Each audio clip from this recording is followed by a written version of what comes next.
Thank you very much. Let me begin by sending America's deepest sympathies to the people of Lebanon, where reports indicate that many people were killed. Hundreds more were very badly wounded in a large explosion in Beirut. Our prayers go out to all the victims and their families. The United States stands ready to assist Lebanon. We have a very good relationship with the people of Lebanon, and we will be there to help. It looks like a terrible attack. I also want to provide the latest on Tropical Storm Isaias. Approximately 600,000 are without power along the East Coast, and utility companies are working around the clock to restore service as quickly as possible. I spoke to Governor Cooper, I spoke to Governor DeSantis, and I spoke to all of the people at FEMA, and they're working very hard. Coastal areas in the storm's path can expect to see the storm surge and rip currents, while inland areas could see flooding and very, very high winds. FEMA is responding to states that have requested the assistance. We have a list of those states. We can give them to you in a little while, and my administration is monitoring the situation very closely. We have the military on guard, but we have FEMA is there in all cases. Corps of Engineers is ready if needed. The Army Corps of Engineers, very talented people. I urge everyone in the storm's path to remain alert and to follow the guidance of your state and local authorities. I now want to update you on the path forward having to do with the China virus. Before I do that, I want to give you some numbers, which are rather spectacular, that just came out. The manufacturing index of the Institute for Supply Management, that's ISM, most of you know it by ISM, increased for the third month in a row, rising nearly 2 points in July to 54.2. That was fantastic. The highest reading since March of 2019. This is remarkable considering the survey was conducted throughout July and showed significant improvement despite the Southwest, in particular, virus hotspots. The ISM measures, and it's a very strong measure, of new orders rose 5 points in July to 61.5, and its highest reading that would be since September of 2018. That's a big number. Since the April low, new orders are up over 34 points, which is the largest increase in the history of the ISM, dating back all the way to 1948. So 34 points, that's the largest since 1948. Similarly, the ISM's measure of production is up 35 points from its April low to a reading of 62.1, which is the largest three-month gain in over 70 years. That's some number. These were somewhat surprising, but I've been saying we're doing well, and those numbers are really spectacular. Automobile sales, likewise, are a key factor in the resurgence of manufacturing. Since the March low of 8.8 million units, with sales and all of the numbers that are going up stunningly, it's 65% increase since then to 14.5 million units, which is a massive number. The great strength and great news is really for states like, in particular, Michigan and Ohio, South Carolina, Pennsylvania, very good, Florida, a little bit. These are great numbers, record-setting numbers. The strength in new car sales is also evident in the used car market, where soaring demand, literally soaring demand, is putting upward pressure on the used car prices. This is a leading indicator of the motor vehicle industry. The need to restock depleted shelves will further galvanize the factory sector, and we think very substantially based on the numbers.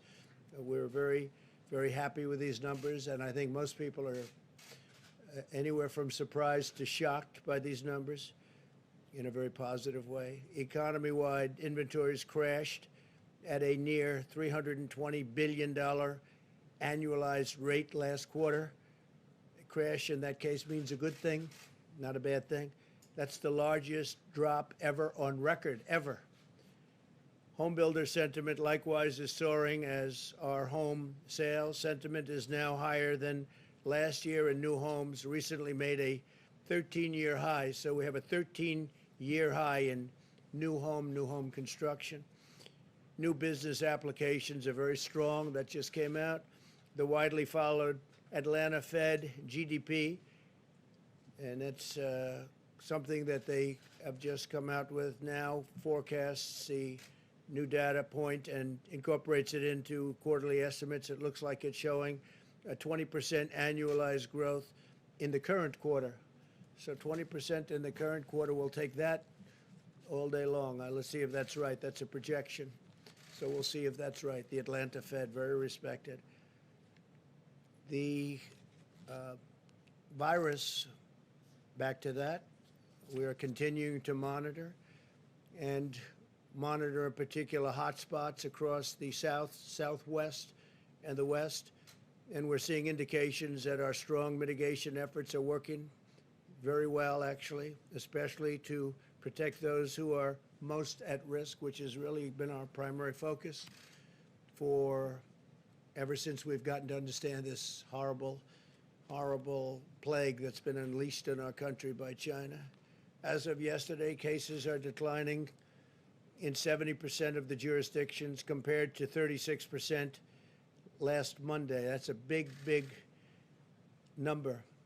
11 out of 13 states with the positive rate above 10% have seen a decline in daily cases since mid-July. In other states, the data suggests that the need for continuing vigilance always is strong, even though the numbers are getting very good. States that have a test positivity rate between 5 and 10%, and in the states with the lowest positivity rates, we also see slight increases in daily cases, and a couple of them. We must ensure that these states do not become new flare-ups, so we're watching them very, very closely. Fortunately, thanks to substantial improvements in treatment and the knowledge we have gained about the disease itself, the recent rise in cases has not been accompanied by a significant increase in deaths. Fatalities nationwide are at roughly half the level of the April peak. So the number of deaths or fatalities are at half the level. One is too much, one death, because this should have never happened to us. It should have been stopped very easily by China in Wuhan. Thanks to our major advances in treatment, we've seen vast improvements in recovery rates across all age groups. Compared to April, mortality rates are 85% lower among individuals aged 18 to 69 and 70% lower among individuals over 70 years old. We've also made significant strides in sheltering those at highest risk, especially the elderly. Approximately 85% of all current cases are individuals under the age of 65. Just getting some very accurate numbers on this. And these are people who are generally at a much lower risk of complications. Since the pandemic began, nearly half of all fatalities have been at nursing homes or assisted living centers. That's an incredible statistic when you hear that number. This data underscores that the best path forward is an aggressive strategy focused on protecting Americans at highest risk. As we race toward the development of a vaccine, we must continue to take extraordinary precautions to shield the elderly, and we're doing that. We're doing that at a level that we've never even dreamt possible, both with testing and with common sense.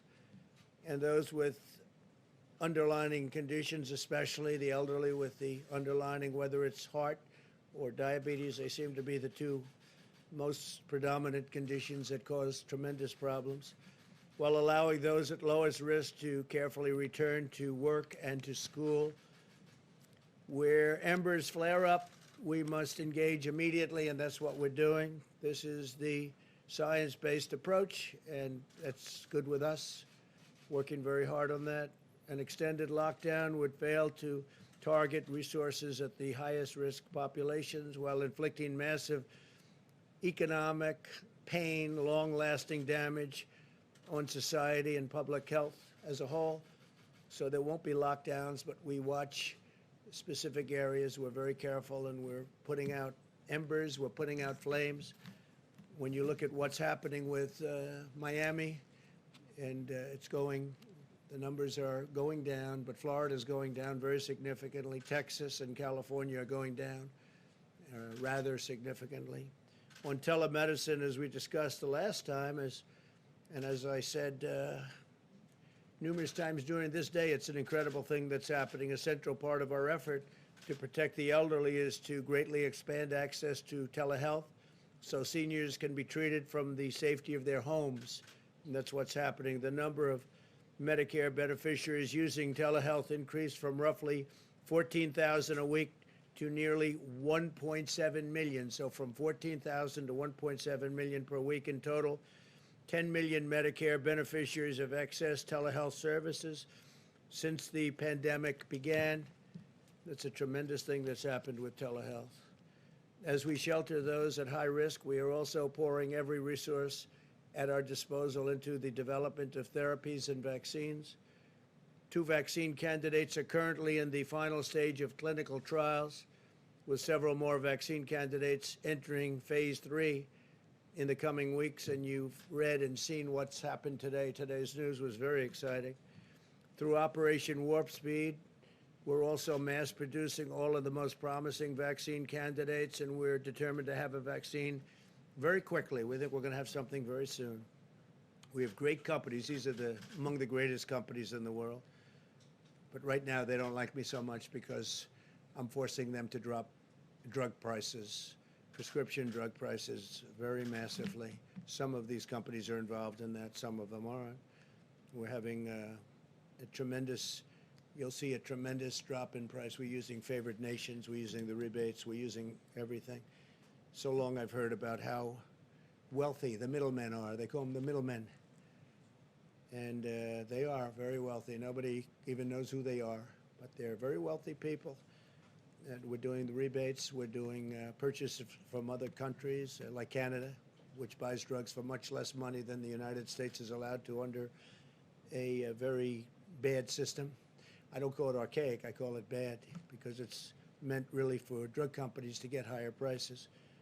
But under the system of matching that we have, if Germany has a pill for 10 cents and ours is $2, we're allowed to say we want favored nations and we want the pill for the same as the lowest country in the world. If they sell to one country lower than anybody else, that's the price we're going to get. Drug companies aren't too happy about that. Big Pharma. We've also dramatically accelerated the availability of plasma therapies, steroid treatments, antivirals, and other therapies to treat the illness. Today, the NIH, we're very exciting, announced that they're beginning the trial of 2 new antibody treatments, which will take place in 40 cities across the country. We're going to move very quickly. Results look very good already, incredible results. More than 230 clinical trials for potential treatments are underway, and we've secured 500,000 courses of treatment for remdesivir. We're really doing a job with it, and it's helping a lot of people. That's why you see the fatalities and mortality numbers looking very good, relatively speaking, that is. But that's for American hospitals through the month of September. So we have remdesivir at a very high level for hospitals through the month of September. That's big news. The United States also is far and away the most robust testing capacity in the world. Testing has been incredible, what we've been able to do. Nobody's even close. Since March 12th, we've increased daily testing by 32,000%. How's that? 32,000%. Somebody would say that must be a typo. It's not a typo. 32,000%. We now have conducted over 61 million tests nationwide, averaging over 820,000 tests per day and nearly 5 million tests per week. And now that we're understanding the virus, we're understanding very much what we're doing with respect to who it affects, who it's destroying, and who gets away with it, like young people, very young people. We'll be having some interesting statements having to do with testing and focus testing. I call it focus testing. By comparison, Mexico, so we're doing numbers that are incredible, but by comparison, Mexico, as you know, the president was here, he's a great guy, but their numbers are much different. They do about 1 million tests. France has done 2.9 million tests. Canada's around the 4 million mark. Australia's around the 4 million mark. The United States is testing more people in a single week than, in many cases, large segments or large, well-known countries all put together. It's been an amazing achievement, the testing and the quality of the testing also. And now we're doing testing where you can have results in 5 minutes, and 7 minutes, and 15 minutes, as opposed to waiting to come back from labs, for it to come back from labs. Over the last several weeks, HHS has opened surging testing sites in Baton Rouge, New Orleans, Phoenix, Miami, Jacksonville, Florida, McAllen, Texas, Bakersfield, California. And this week we're opening new surge sites in Houston, Texas, Atlanta. To date, more than 130,000 tests have been conducted at these sites. Last week, the FDA also authorized the first 2 tests that display an estimated quantity of antibodies present in the individual's blood, which is a big deal, allowing us to learn more about the immune response. FEMA and HHS has worked with the private sector to deliver more than, we have new numbers, more than 200 million N95 masks, 855 million surgical masks, 36 million goggles and face shields, 364 million gowns and coveralls, and 21 billion gloves. Billion. Can you believe that? Billion gloves. And we distribute that to the governors, different states, and when we get on the phone with them, they're very happy, that I can tell you. No complaints from any of them. They're very, very happy. What they say to you separately maybe will change for political reasons, but they are very happy with the job we've done. In our national stockpile, we've tripled the number of N95 masks on hand to more than 40 million, tripled the number of gowns to 15 million, and quadrupled the number of ventilators to nearly 70,000. These numbers are growing every day, and we're now making thousands of ventilators, many thousands of ventilators a month, and we're getting them to other countries who are desperately in need of ventilators. They're very hard to produce. They're very complicated machines. So we're fully stocked here, and we've made sure that every state is fully stocked, but we're getting them to a lot of countries that need help.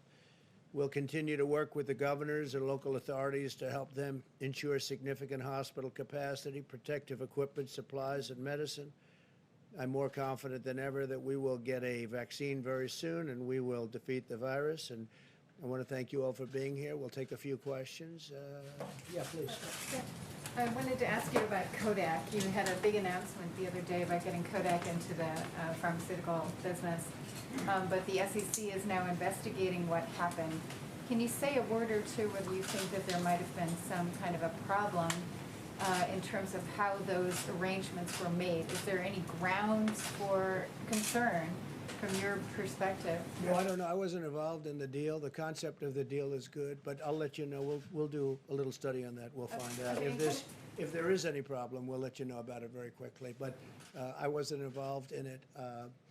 It's a big deal. It's a way of bringing back a great area, too, in addition to pharmaceuticals.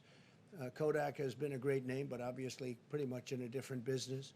And so we'll see what that's all about, but we'll let you know very quickly. Yeah, please. I just want to follow up before I ask a coronavirus question on Lebanon. You called this an attack. Are you confident that this was an attack and not an accident? Well, it would seem like it based on the explosion. I've met with some of our great generals, and they just seem to feel that it was. This was not some kind of a manufacturing explosion type of event. This was seems to be, according to them, they would know better than I would, but they seem to think it was a attack. It was a bomb of some kind, yes. Interesting. And on coronavirus, you've talked a lot about, when you talk about the mortality rate, the deaths as a proportion of cases, which I understand that is significant when you look at how deadly the virus is or how good a country does at keeping people alive who get infected. But when you're talking about the scope of this virus, when you look at the percentage of the population that's died, there's only 3 countries that have more deaths than the U.S. So how do you explain that why the percentage of the population who's died is so much higher in the U.S.? Well, I think actually the numbers are lower than others. I'll get back to you on that, but we proportionately are lower than almost all countries. We're at the bottom of the list. And we're, relative to cases also, we're at the bottom of the list, which is a good thing being at the bottom of the list. But I can get back to you. We have about 4 or 5 different lists on that, and we're generally speaking at the very bottom of the list. So I'll get back to you. When I look at the Johns Hopkins, Coronavirus Resource Center on their website, it says the most affected countries, when you look at deaths per 100,000 people of the population, so how many people of the population have died, you have the UK, Peru, Chile, and then the US. Canada has 8,000, 9,000 deaths. Obviously, they're smaller than us, but that's only 6% of the population. That's 6% of our total cases. So why aren't the deaths so much higher in the U.S.? Well, a lot of our numbers were based on the New York had a very tough time, as you know, New York, New Jersey, that area. And when you take them out, just as an example, take a look at Florida relative to New York. That's not to say anything wrong with New York. It was just a very tough place. People are close together. It's crowded. It's not easy. But when you take that out, our numbers are among the lowest. And even with it in, I will get back to you, but we have among the lowest numbers. They've done a fantastic job on it. Yeah, please. Yes. Go ahead. Yes, Mr. President. I would like to ask a question about the election, but one thing on unemployment first. Are you considering taking executive action to extend or rather reinstate the unemployment benefits that expired last week if Congress can't get a deal by the end of the week? Yes. And as a general point, what rate then would you want in there? A percentage or flat rate? We are looking at it. We're also looking at various other things that I'm allowed to do under the system, and such as the payroll tax suspension. And so we're allowed to do things. We're talking with the Democrats. They seem to be much more interested in solving the problems of some of the Democrat-run states and cities that have suffered greatly through bad management. I mean, really bad management. So that seems to be where they're looking for $1 trillion to help out with cities that are run by Democrats, in some case radical left Democrats, that have not done a good job. I appreciate today the Wall Street Journal said very good things, that we did a great job in Portland by having our people go in, Homeland Security, Chad Wolf and the folks. We went into Portland, and we've done a great job, and they had that in an editorial that we really won that situation. But we want the whole, we did save the courthouse. The courthouse was going to be burned down or knocked down. It was in tremendous danger. We went in, we took care of it, and we appreciated what the Wall Street Journal said. As far as the various things that I may or may not sign, I may not have to sign. I mean, progress is being made, as you know very well, on the Hill. We'll see what happens. But I have the right, including the payroll tax suspension. We may do some things. We want to take care of the eviction problem. People are being evicted very unfairly. It's not their fault. It's China's fault. It's not their fault. And people are being evicted, and we can do that with an executive order. So if we don't get, and we want to do it relatively quickly. I mean, even from the standpoint of COVID, people get evicted and then they go into shelters, and there are thousands of people in the shelters, and this is not a time, you never want to be in a shelter, but this is not a time to be in a shelter with the COVID. They catch it, they get it, and it's no good. So I may have to do something on evictions too, because the Democrats amazingly don't want to do it. We offered them short-term deals, and we offered them lots of alternatives, but so far, the only thing they really want to do is bail out states that have been poorly managed by Democrats. Okay? And if I could on the election, sir, can I? President Trump, on the sale of TikTok, you're basically arguing that the U.S. government is going to collect a cut from of a transaction including 2 companies in which it doesn't hold a stake in. That's unprecedented. That's never happened in U.S. history before, and the administration has offered very little explanation about how that's going to work. Can you back your statement up and provide specifics about how that would work? Did you say that's impressive? Did you actually use that term? I said it's unprecedented.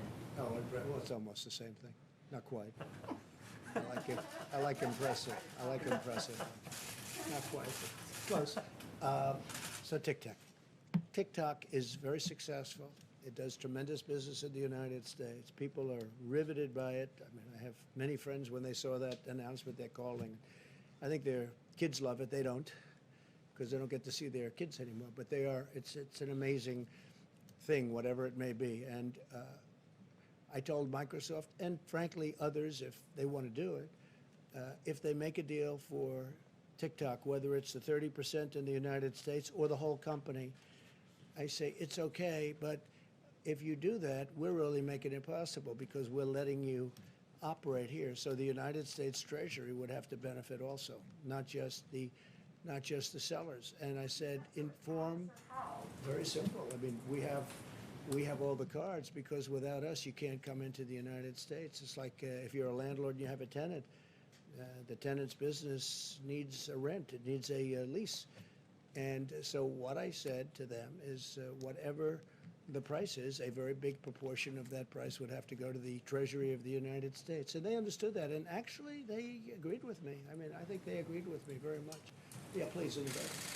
Thank you, sir. So that deal may or may not happen. We've given them till September 15th or so, and we'll see if we can have it, and if they can be great security, meaning the obvious security.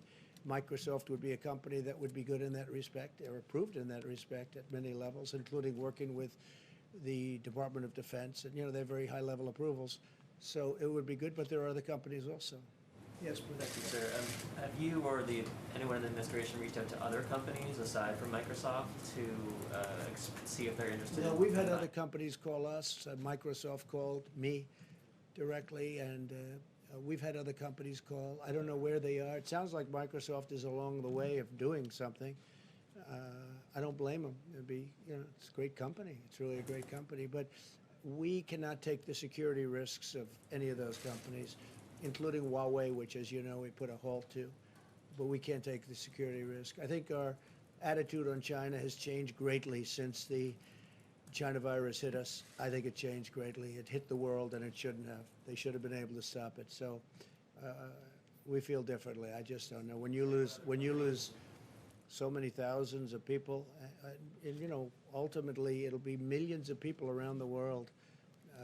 It's a terrible thing that happened to the United States and Europe and the entire world. Really a terrible thing. Yes, please. Thank you, Mr. President. I have two quick questions, one on the virus and one on policing. On the virus, you said recently that there can be too much testing.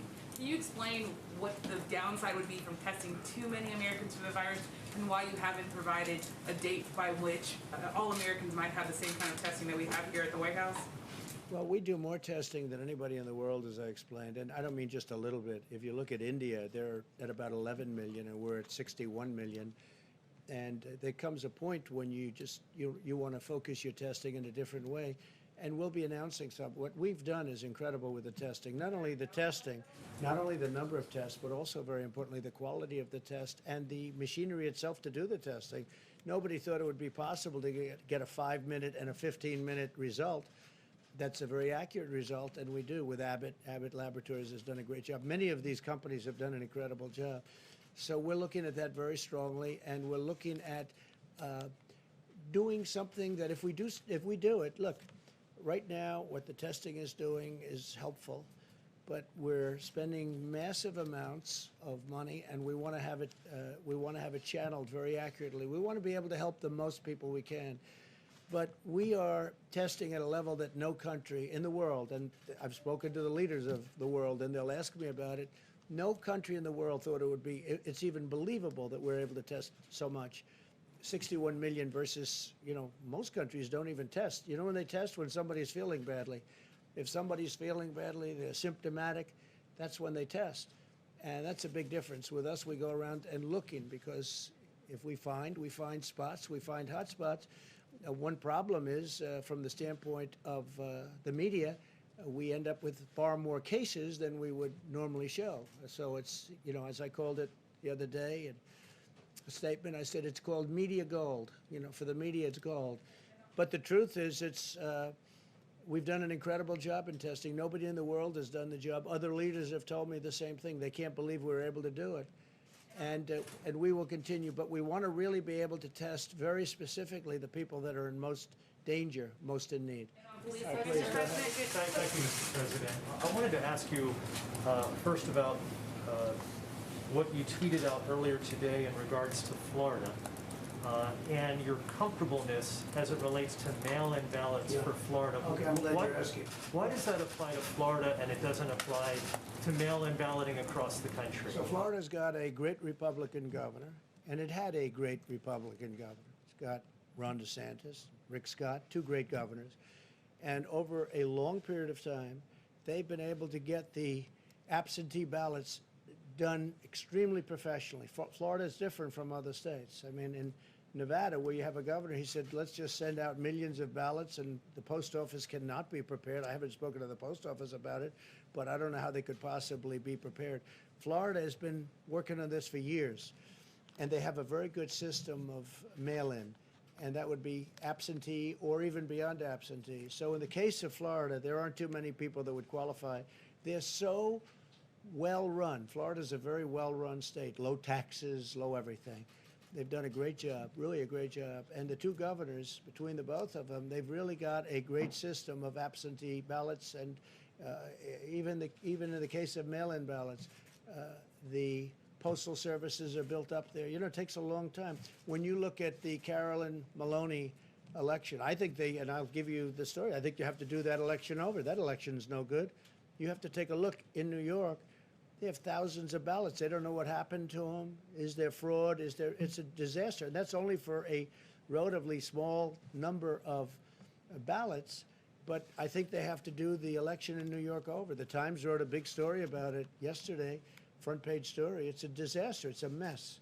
And they have to do that. I think they have to do that election over. Nobody can know what the election result is.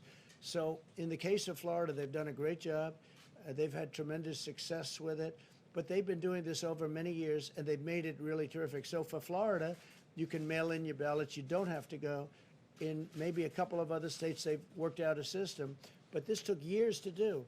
This doesn't take weeks or months. In the case of Nevada, they're going to be voting in a matter of weeks. And you can't do that. I can't imagine the post office could do it. All of a sudden, they're supposed to be dealing in millions of ballots. But Florida's done a great job, and we have total confidence that if you mail in your ballot in Florida, it's going to matter. Thank you all very much. Thank you. Thank you very much. What about in other states? Would you encourage voters in other states to request ballots and mail-in vote?